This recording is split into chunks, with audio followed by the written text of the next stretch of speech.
Have you ever looked at your life and said, why am I here? Why am I at this point in my life? And why am I not further along? What has happened to me? The reason I haven't made it to the spot in which I plan to make it to. Have you ever done all of the things right? You prayed, you worked hard, you were consistent.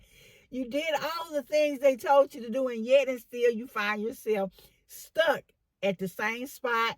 Seems like you're not moving. It's not a lack of ability, because you have the ability, you have the degrees and things to prove it, but you're not as far along as you feel like you should be. And what that's called is you're suffering from some hidden blocks, and that's what we're going to talk about today here on Hey Sister by Too Cute Sister. You know, here our focus is being our best selves, being prosperous, putting down those mindsets of poverty, and moving towards that abundant life in which we deserve. Let's start at the beginning. What is going on is you're suffering from blocks. There are things that are mental blocks, not physical. There are some mental blocks that are stopping you from accomplishing your goals. And one of the blocks is thinking that, hey, I'm too old, I missed my time. Let me tell you, lady, you're not too late. It's not too late. You haven't missed your time. Years ago, I used to buy into that philosophy that we had a set time, and the time was when we were young, in our 20s and 30s, to accomplish all the things that we needed to accomplish. But as I've aged gracefully, as I become a woman of a certain age, that means over 40, I have come to the realization that not all things come in youth, that there are times in our lives in which we are ready to prosper, in which we are ready to receive the things in which we are about to receive, or in which we have received.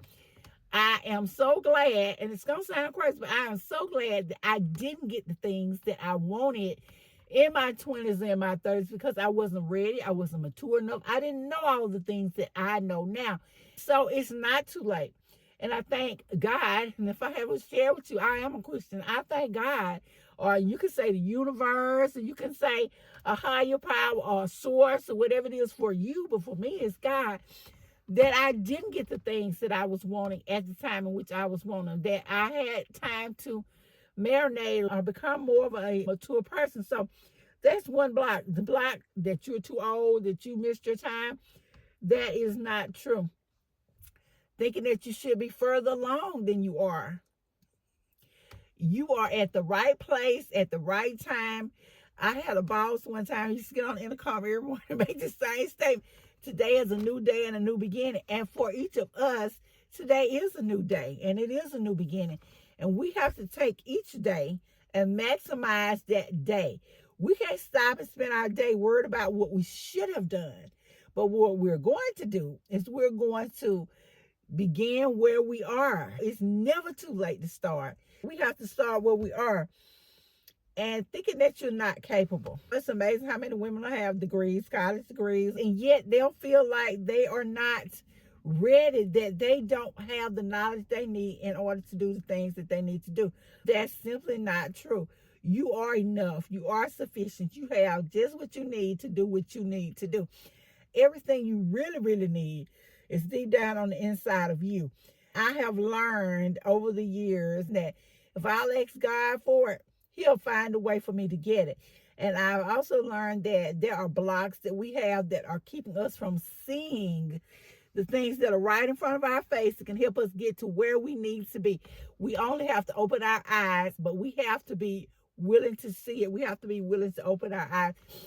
Our second block is fear. I am so guilty of it. I used to get so far, and I would feel myself literally getting afraid by the time I was about to be successful, or by the time I was about to succeed at something. Fear of getting what you want. Fear of being successful. It wasn't fear of what people would think about me, but I was just scared. And then I think because of my upbringing, I was afraid that I was going to be disappointed, or things were not going to work out the way I wanted them to work out. I am not the product of a single parent. No, my mom was married. Well, she's married to my stepdad. She did not marry my dad. Thank God she did not. I love my daddy, but no, no, it wouldn't work. But he had disappointed us so much. There were so many disappointments through the years. And all that has to do with something that was going on between him and her. Not my business. But because of the example they set for me, because of the example of so many times wanting something, waiting on something, trusting that something was going to happen and it didn't. I was afraid to really get what I was asking for. And so I just let fear hold me back. And I hope that you don't let fear hold you back. Maybe sometimes I'm going to wait until things change. I'm going to wait until this happens. Or maybe we don't make that investment. Maybe we don't buy that course. We don't do whatever it is because of fear. Another block when we're talking about fear is the fear of losing what you have trying to get to something else. I heard it said so many times before that a bird in the hand is worth two in the bush. And that is true. It is good to hold on to what you have. But sometimes we've got to be willing to take those risks. So we allow that fear to hold us back from moving forward, from going somewhere. Fear holds us back from changing jobs, from leaving toxic work environments. Fear makes us stay in relationships that are no longer working for us. Fear makes us scared to step out on our own. It stops us from doing so many things. But as we get older, as we grow in progress, we have to learn to release the fear. We can't allow that fear to hold us hostage forever. Then there's a fear of being seen. Sometimes we start these YouTube channels, or we do things, or we start the business, but we don't want anybody to know, or we don't want to be the face out there. We don't want to get on social media. We don't want to be on TV. We don't want to be seen.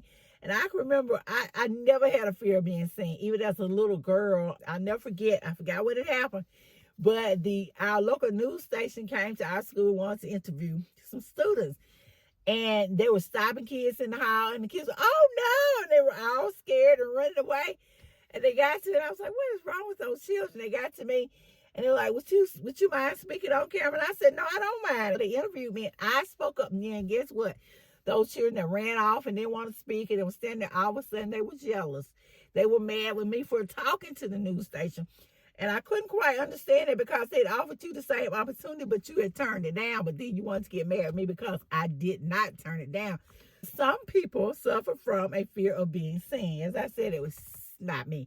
Mine was more of a fear of success, a fear of getting what I wanted, not being what I thought. Because so many times over the years, I said we get so close, my sister confessed to the same thing, and then looked like it would be just snatched back. And you knew the exact moment you felt like you lost it. She said the same thing. It was tangible. It's a tangible fear, a tangible feeling of, hey, I lost it. I didn't make it all the way. I didn't get what I was hoping for. Things didn't go the way I wanted. That is a block that you have to overcome. Another thing that seems to be holding a lot of us back is a fear of not measuring up. We are comparing ourselves to someone else. You can't compare your journey to someone else's journey. Y'all may look alike, talk alike, but I promise you, there is something different about you. God uniquely made each of us, and He made each of us different. We don't share the same journey. We don't. You can't compare yourself as a 40-year-old woman to another 40-year-old woman. You've had different experiences. You've gone through different things. Or if you're 35, you can't be 35 and say, hey, I'm going to compare my life to this 40-year-old lady. You're missing that 5 years of experience, the extra time, that extra life experience that she's had, or he. So we have to stop comparing ourselves to other people and realize that we each have our own separate races to run, that you are enough, you are sufficient. I can't go look at somebody else's YouTube channel and wonder why mine isn't on the same level as theirs. I don't know what amount of work they put in. Maybe they've been at it longer. Maybe they have an edge. I don't. Maybe they have a team members. They have more people on their team to do this. And you just can't do that, because sometimes I have been tempted to go do that. And I look and I say, well, oh my gosh, they have a lot of subscribers, or they have a lot of views. And here I am. And I say, you know what? I can't compare myself to them. I have to start where I am. And I have to be happy with me. I'm in the car right now making videos, not because I have to be. Let me be honest. I do have a space in which I can make videos, but at the moment, that space is not serving me. I'm where I am because this is where I'm supposed to be for this time, for this moment in my life. So that's a block I don't have. But we got to stop comparing ourselves. Ladies, gentlemen, we have to stop comparing. We have to stop doubting ourselves and know that I'm good enough. I can't worry about what my next door neighbor is doing. I got to worry about me. I did it earlier about not coveting what your neighbor has, not wanting what they have. We can't waste our time wanting what somebody else has, whether it's that car that they have, whether it's the house that they have, the spouse that they have.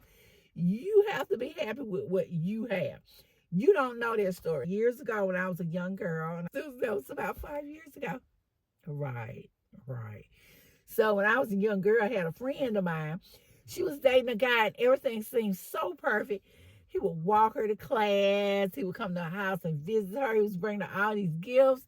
And I can remember saying, "Ooh, I would love a guy just like that. I would just love it." They were so in love.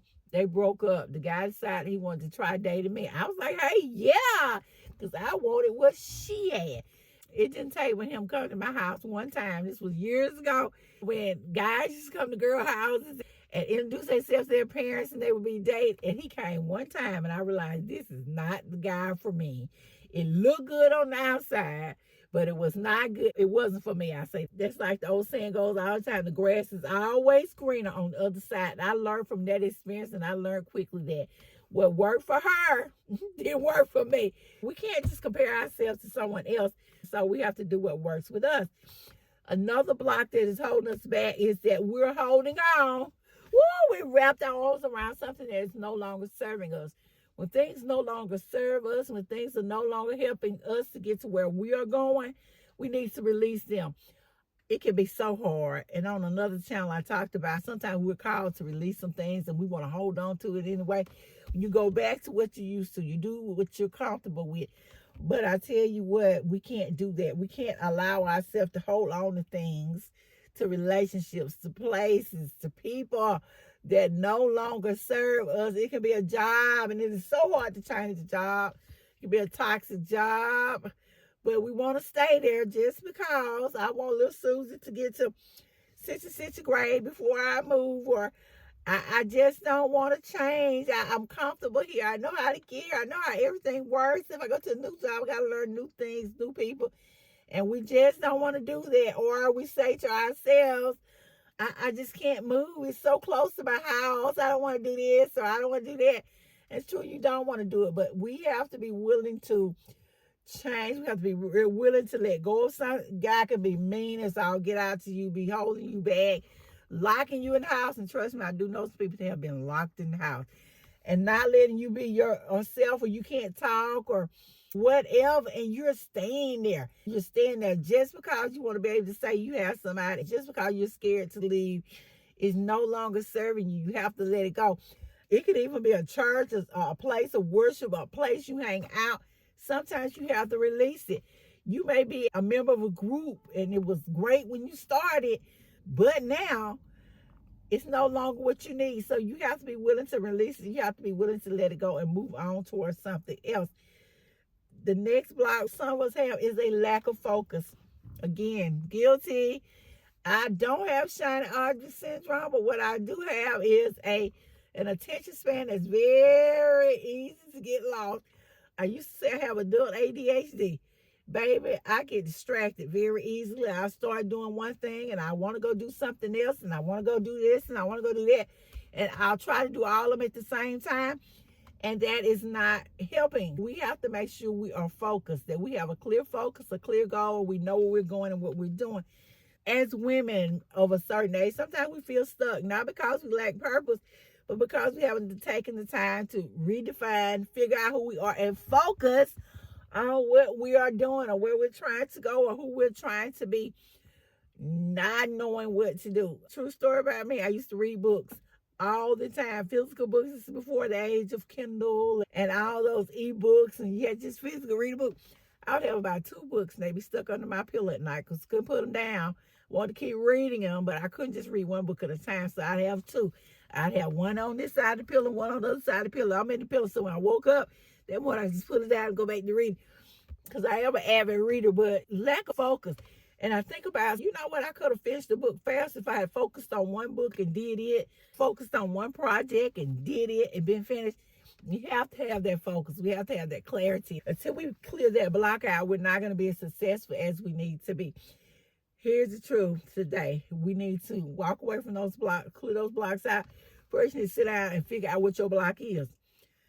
they can be removed. We all have had experiences. We all have wisdom and strength. And so today, just stop. Ask yourself, what is my block? What is holding me back? And have an honest heart to heart with yourself. If you need to journal it, journaling is excellent. Be sure to check out my video and my blog post on journaling. Journal. Write down what's holding you back. And once you figure out what it is, and then you can begin to clear that out. Let me know in the comments what your block is and are you doing to help clear out that block so we can become the best women and men that we want to be, so we can be our best self, so we can grow with our growth mentality and with our mentality of prosperity. Thank you guys so much for listening. This is been Hey Sister by Two Curious Sister, and I'll see you guys in the next podcast.